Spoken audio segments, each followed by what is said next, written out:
How is it that suddenly US, UK, China, India, all European countries, practically every country of the world is under debt and is unable to repay their interest?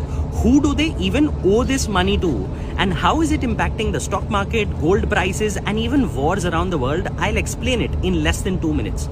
Well, it all started in the 1970s when the US decided we are going to de-link our currency from our gold reserves and we can print as much money as we want. So they started printing a lot more money, which they started spending on infrastructure, growth, bridges, highways. All this money started coming into the hands of people. And what do people do when they get money? They put it in the banks. And what do banks do with that money?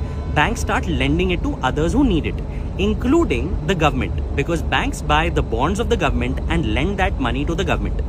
And what does the government do when it gets money? It again spends on growth and infrastructure, which means more money in the hands of people, more money with the banks, more borrowing by the government from the bank.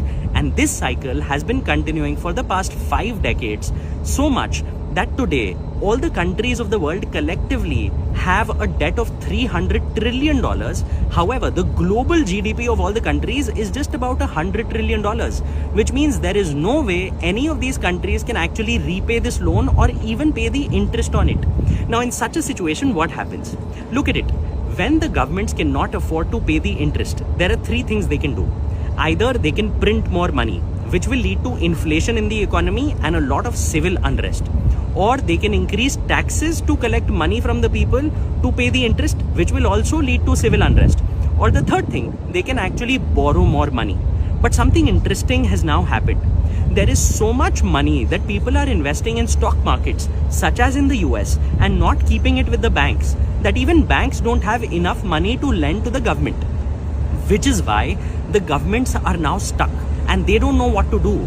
Which is why across different countries, you're seeing civil unrest crop up. There are wars between countries. Either they are genuine or made up just to distract people. We will never know. Which is why central banks around the world are actually now holding gold and silver.